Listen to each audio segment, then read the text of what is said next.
Today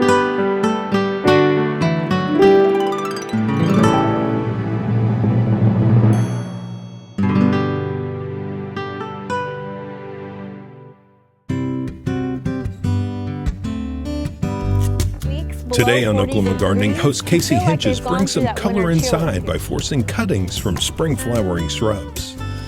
Casey builds a raised bed out of repurposed pallets. We explore the German method of hugelkultur, or mound gardening. Casey plants cool season vegetables in our new raised beds, and we get a look at the beginning of a bloom of an Agave americana.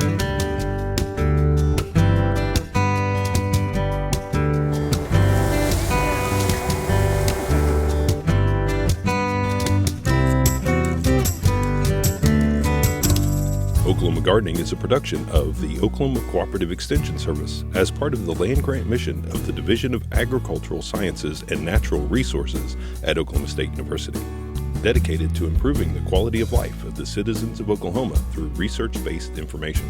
Underwriting assistance is provided by TLC, Oklahoma's leading garden center, Southwood Landscape and Nursery, Tulsa's source for great gardens, and the Oklahoma Department of Agriculture, Food, and Forestry, helping to keep Oklahoma green and growing.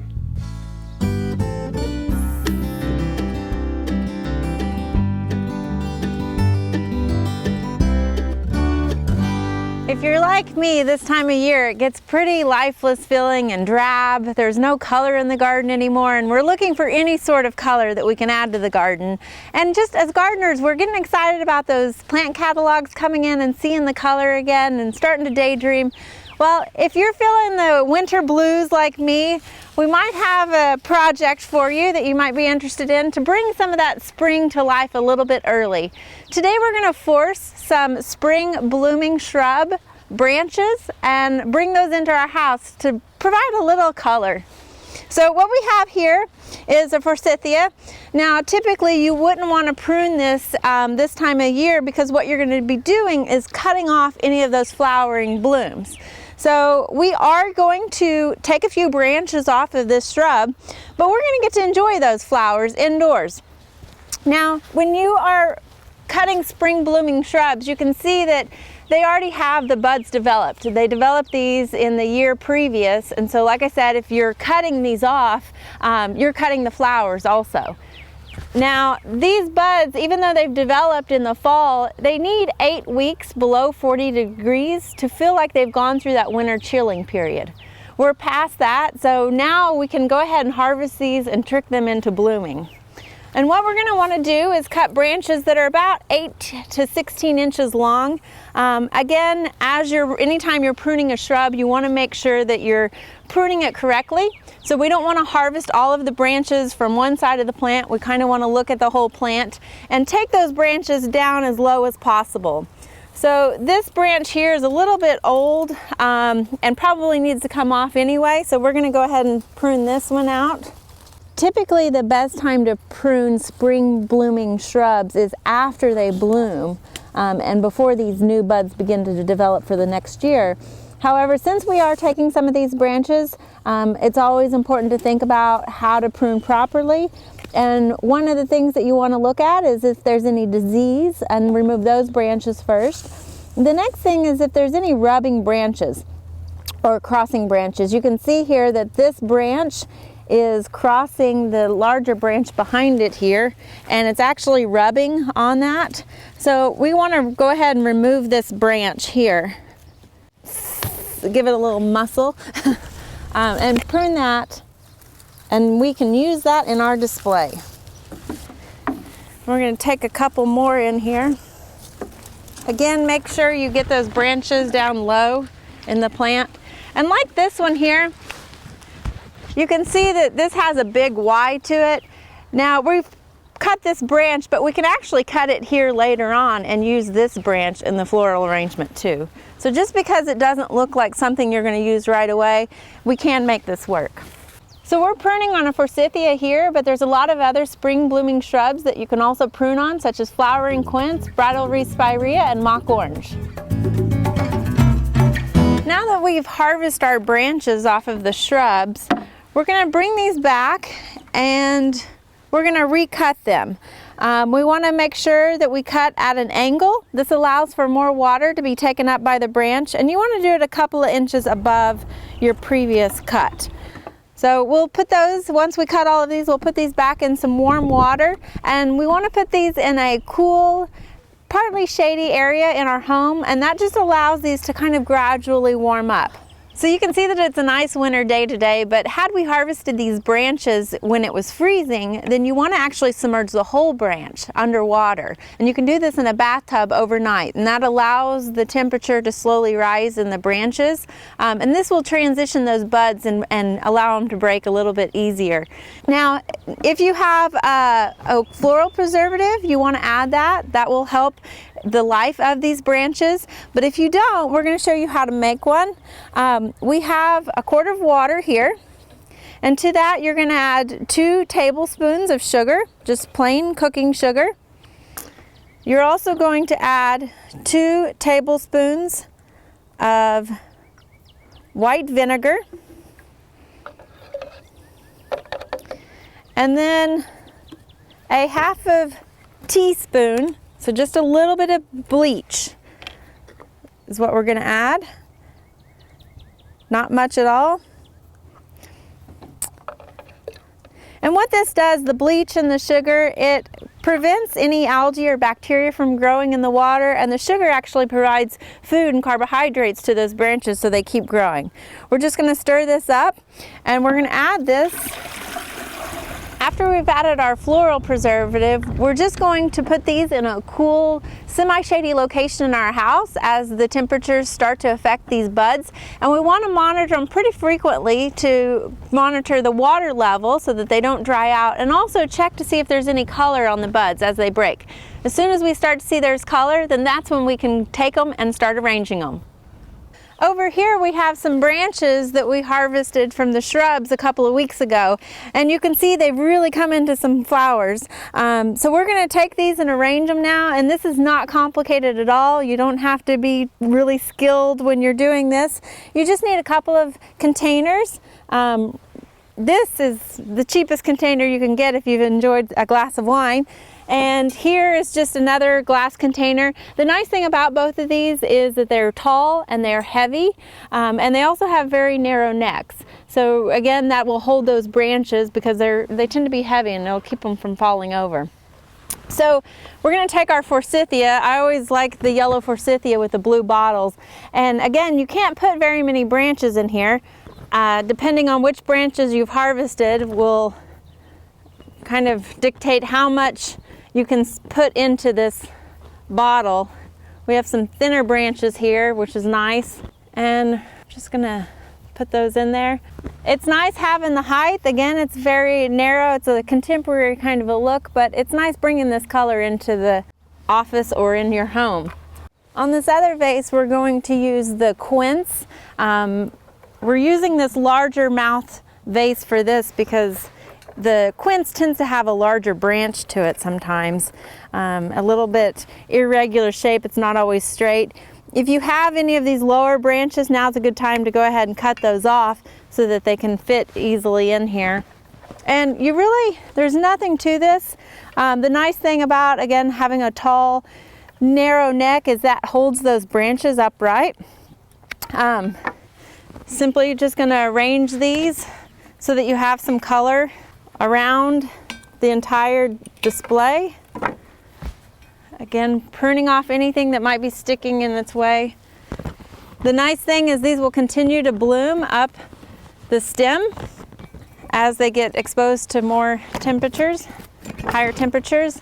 And you'll just put these in a nice location that is not in direct sun. Again, you don't want to expose them to too much direct sun, but you can bring them into a little bit more light than they were when they were being stored.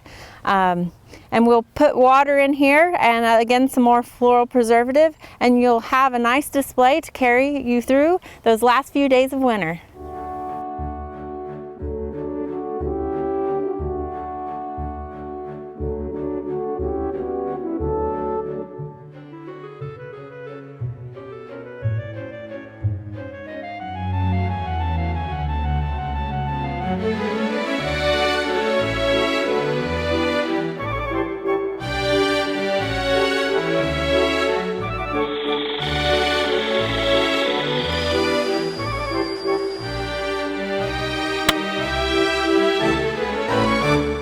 If you're at all a craft person or a DIYer, you probably have seen a lot of different projects that you can build out of pallets. They're using them for all sorts of things these days, and we've collected a few pallets here. Before you start any project, there's a couple of things you should know, and one is to look and see how that pallet was treated.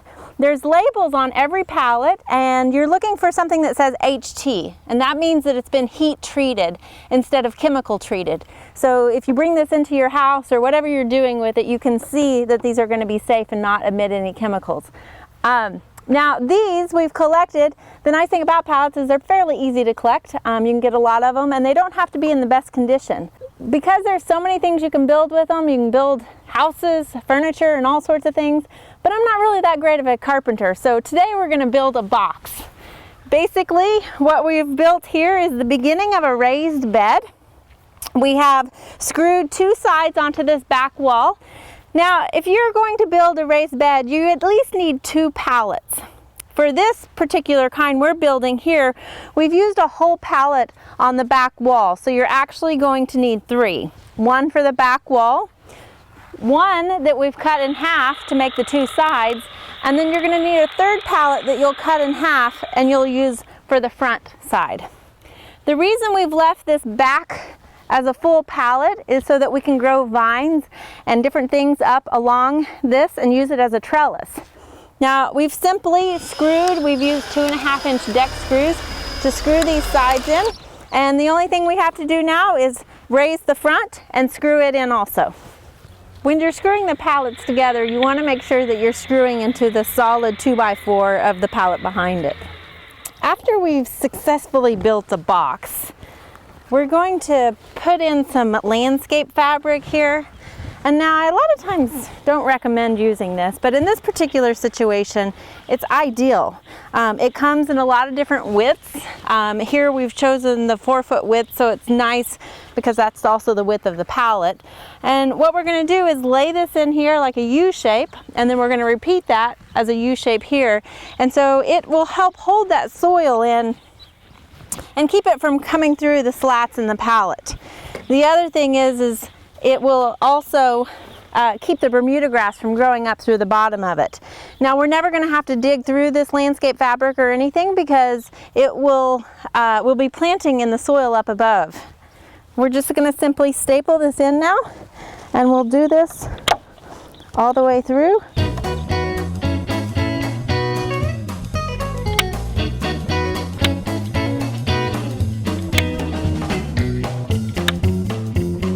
After lining our box with landscape fabric, it doesn't have to be perfect either. It just needs to be well lined so you can see there's no open spaces or anything. And that'll keep that grass from growing up and also keep that soil from washing out of the slats in the pallets. The next thing that we have to do is we need to go get some soil.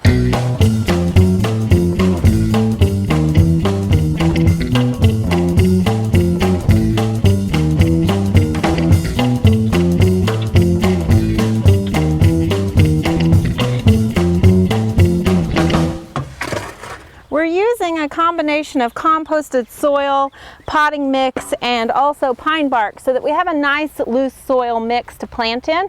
And now that we've got it filled, we're ready to plant come spring. And so if you're not as good of a carpenter and you can't build a house out of pallets, maybe you can build a house for plants out of pallets.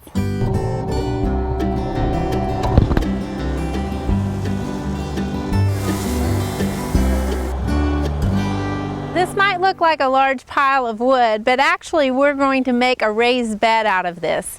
You might also have a large pile of wood because of all the recent ice storms, and today we're going to show you what hugelkultur gardening is. Basically, hugelkultur was developed in Germany, and it stands for, it means in German, hill garden or mound gardening. And what we're going to do is basically bury this wood. If you're familiar with lasagna gardening, it's that same sort of principle, but we're doing it on a larger scale here. What we've done is we've dug down a trench, we've filled our wood in here, we've removed some cedar trees and a telephone pole because those don't break down very well. You also want to make sure not to incorporate any walnut trees because those can give off toxins that will prevent your plants from growing. Soft wood decomposes faster than hardwood, and you want to make sure that the wood is very dry. As you can see, this is pretty well decomposing already. The reason for this is because it will help that process. If you use willow, you especially want to make sure that it is dry wood so that it doesn't sprout. What we're going to do is we're going to backfill this now with soil that we have excavated. This wood is a carbon material, and basically in our compost pile it's going to want to take a lot of the nitrogen out of the soil. So we're going to counteract that by adding manure and additional compost on top of this. And so that will initiate this breaking down process. Now, the other thing that these logs are really valuable for is as the water drains down into this and these continue to break down, these logs are almost going to act like sponges holding that moisture in the ground. The more logs you have, the more sponges you have. In theory, if you have a large hugelkultur that's about 6 feet tall, you won't have to water it during the summertime. So we're going to kind of practice and see and monitor that and how much water we have to put on here this summer.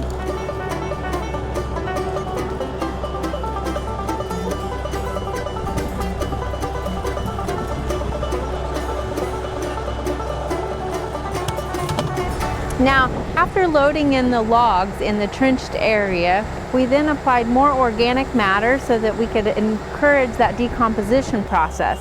We first put some manure and compost down, then we put another layer of ornamental grasses, and then finally we top dressed it with some more soil. Now, if you didn't have soil, a good way to create that soil is by trenching. Or if you already have soil from another location, you can just bring that in and pile it up on top of the lumber. And you can see we're on a slope here, so the water will come down and run into this berm, and those logs will soak up that water. And eventually, as this decomposes more, those logs will provide moisture back into this raised bed, if you will. Now, the other thing you need to know about when you're planting this, you want to make sure that you're not planting it immediately with plants that need a lot of nutrients. As we've said, the logs will take a lot of the nitrogen out of the soil. So for this season, we're just going to cover it with a cover crop that we can then kind of incorporate that green material and allow this to cure a little bit better. While this might look like a giant pile of dirt, it will eventually be a nice garden. And I know this might not be appropriate for all landscapes, but you could do the same practice in a smaller version, one that's just a couple of feet high. And again, this is going to shrink over time. This might be a great solution if you have a lot of ice damaged trees, or if you're looking for a way to create a berm and to redirect water that might be coming from your neighbor.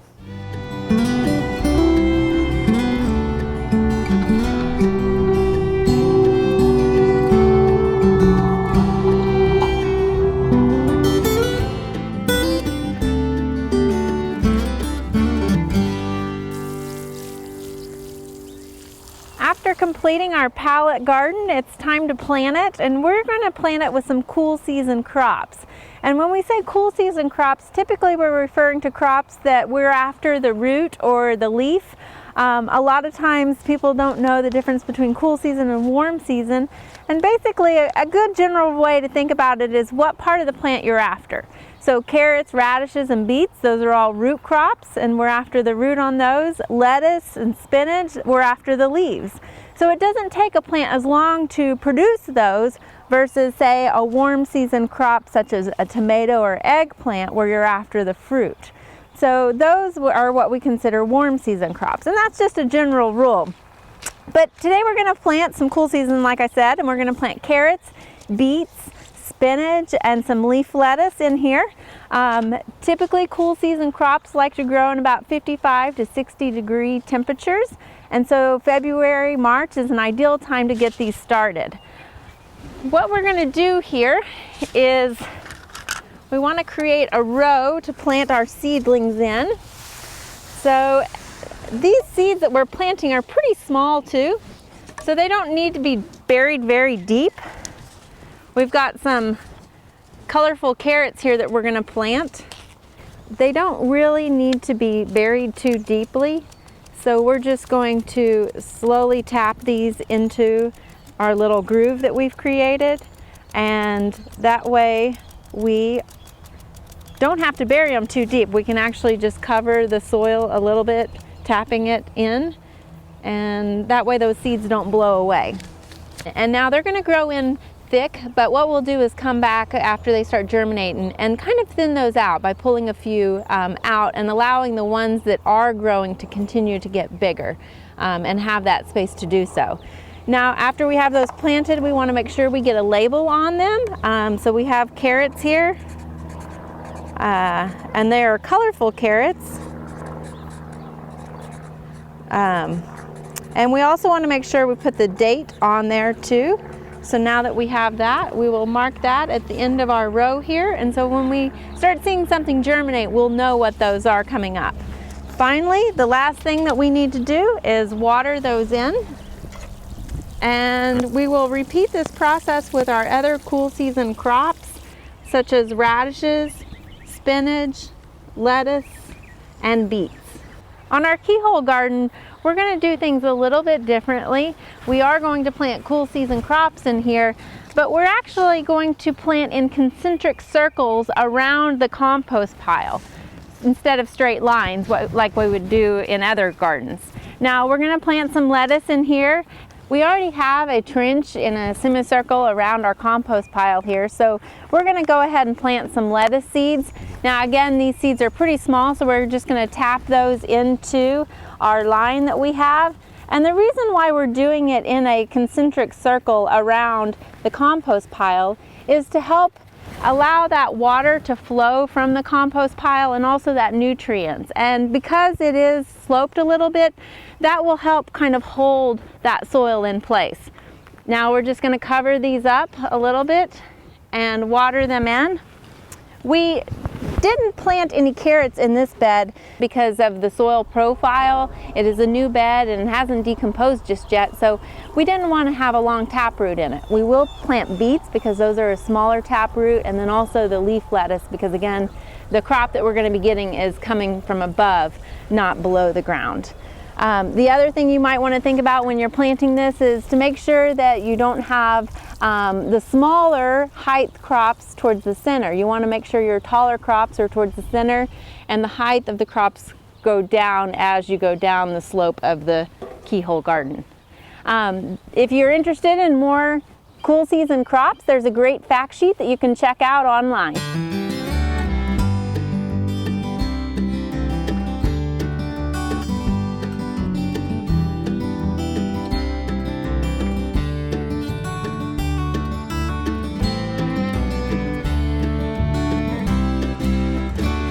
We're here at the OSU Teaching Greenhouses today to show you something really exciting. Joining me is Tim Hooper, Senior Agriculturist. And Tim, what are we going to look at today? We're going to look at the Agave americana, and it was planted in the year 2000 as a class project, and we just noticed recently that it is going to try to flower. And when you planted it, how big was it? It was in a 5-gallon container, approximately about 2 feet across. Okay, so it's done quite well in the warm climate here in the greenhouse. It has. The temperature here never gets below 55 degrees. Okay. And so it has ideal conditions. All right, so now it's like about 8 feet tall, and how big is that flower going to get? That flower can get up to 30 feet tall. Okay, so when do you think it will get that height? I'm going to estimate probably July to August. So it'll take a few months to get that? Yes, it will. And does it spend a lot of energy into making that flower? It will. From now on, all the energy goes into the flower. Okay. What happens after it flowers? Well, our problem right now is it's going to go through the roof. Okay. So probably what will happen is we will take off a panel and go ahead and let it flower in through the roof. Okay. And then does it continue to produce more flowers? No, or? after it flowers, the mother will die. And what we have at the base here are called pups. Okay. And the pups will now take over as the mother did. Okay, so you've got plenty of pups here that will continue to grow, and Right. we might have more flowers in another 15 or so years. We'll see. Maybe you will, I won't. Okay, but another name for this plant is called the century plant. So it doesn't really take 100 years. That's kind of a myth, it's right? a myth. Anywhere from 10 to 30 years is what they say it flowers. And what it flowers, we don't know why it flowers. Okay, all right. And you've got a leaf here. And so this leaf is about 62 inches. I mean, you can About that. see it's almost my same height here. So, and these are deathly sharp. You don't want to touch these or anything, or with gloves, you want to be very careful. So Tim, we have a couple other agaves over here.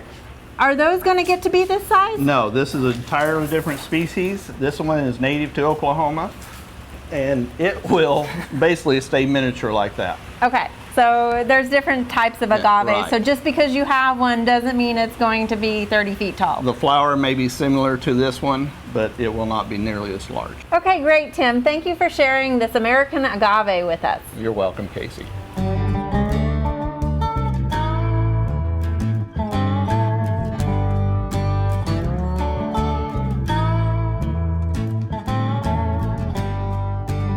Thanks for spending the day in the garden with us. We will not have new programs for the first 3 weeks in March to make room for OETA's festival programming. We hope that you enjoy the festival programs, and we encourage you to consider supporting OETA during this time. You can see previous shows throughout the week on the OETA Ookla channel, and we'll be back with all new episodes starting March 26. So join us then for more TV you'll grow to love. To find out more information about show topics, as well as recipes, videos, articles, fact sheets, and other resources, including a directory of local extension offices, be sure and visit our website, oklahomagardening.okstate.edu. And we always have great information, answers to questions, photos, and gardening discussions on your favorite social media as well. Join in on Facebook, Twitter, and Instagram. You can find this entire show and other recent shows, as well as individual segments on our Oklahoma Gardening YouTube channel. And tune in to our OK Gardening Classics YouTube channel to watch segments from previous hosts. Oklahoma Gardening is produced by the Oklahoma Cooperative Extension Service as part of the Division of Agricultural Sciences and Natural Resources at Oklahoma State University. The Botanic Garden at OSU is home to our studio gardens, and we encourage you to come visit this beautiful Stillwater jewel. We wish to thank our generous underwriters, TLC Garden Centers, Southwood Landscape and Garden Center, and the Oklahoma Department of Agriculture, Food, and Forestry. Additional support is provided by Pond Pro Shops, Greenleaf Nursery and the Garden Debut Plants, and the Oklahoma Horticultural Society.